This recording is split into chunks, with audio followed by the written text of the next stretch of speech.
जी, अरब spring के बाद gulf countries के हालात चेंज होना शुरू हुए और इसमें सबसे जो बड़ा काम ये हुआ कि 2002 से लेकर 2008 तक सऊदी और कतर के दरमियान बड़ी डिप्लोमेटिक कन्फ्लिक्ट्स की वार शुरू हो गई। और इसमें आप ये भी कह सकते हैं कि सऊदी अरेबिया ने 2002 में ऐलान किया था कि अपने एम्बेसडर को कतर से वापस बुला लिया जाए। मुख्तलिफ़ किस्म के टेंशन्स, मुख्तलिफ़ किस्म के इल्ज़ामात कतर के ऊपर लगाए गए, जिसमें एक जो इल्ज़ाम बड़ा प्रोमिनेंट था कि कतर जो है वो सऊदीया के इंटरनल मामला जो हैं उसमें इंटरफेयर कर रहा है। सऊदीया इस बात को खासी अहमियत दे रहा था और साथ उन्होंने ये भी इल्ज़ाम लगाया कि कतर जो है उसने ईरान के साथ अपने तल्लुकात को बड़ी वुसअत दी है। दोनों तरफ से बातें होती रहीं, सारा कुछ हुआ।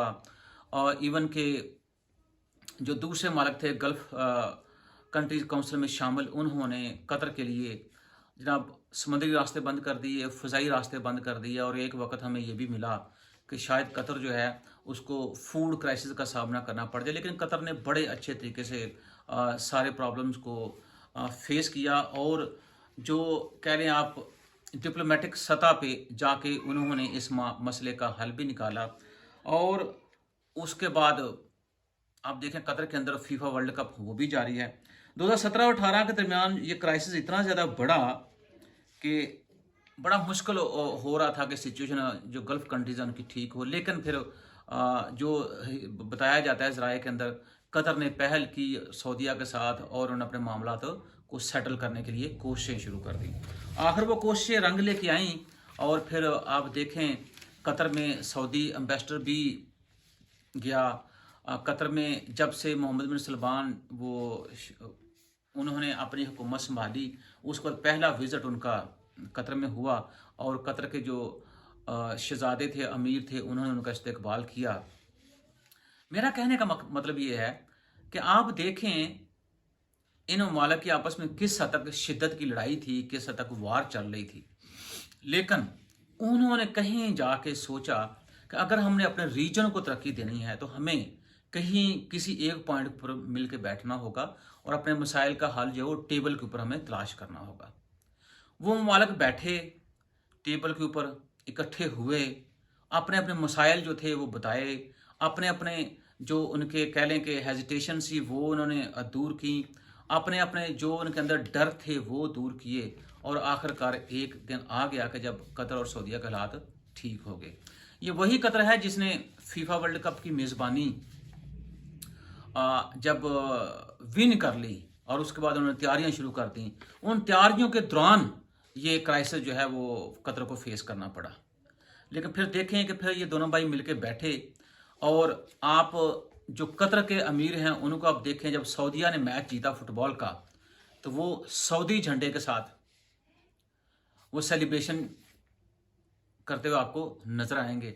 और वही शहजादा मोहम्मद बिन सलमान जब इस फीफा वर्ल्ड कप का इफ्तिताह होता है तो वो जनाब कतर जाके उस तकरीब के अंदर हिस्सा डालते हैं और वो ये शो करने कोशिश कर रहे हैं। बल्कि मेरे ख्याल में अब वो ऐसा हो गया है कि ये फीफा वर्ल्ड कप जो है ये खाली कतर का नहीं है, ये पूरे अरब का वर्ल्ड कप है।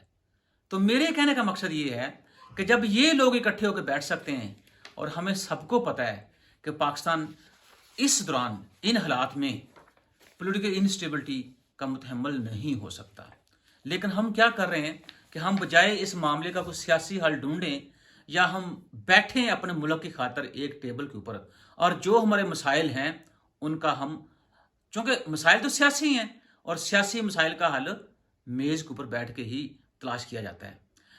शहबाज शरीफ साहब हों, इमरान खान साहब हों या बाकी पार्टीज जो हैं वो हों, कोलिशन पार्टीज विद गवर्नमेंट, सबको पता है और ये नजर आ रहा है एक आम आदमी को कि 7 या 8 बिलियन के यूएस डॉलर के ज़खायर अगर हैं उससे किस हद तक पाकिस्तान चल सकता है और कितना हम आगे जा सकते हैं।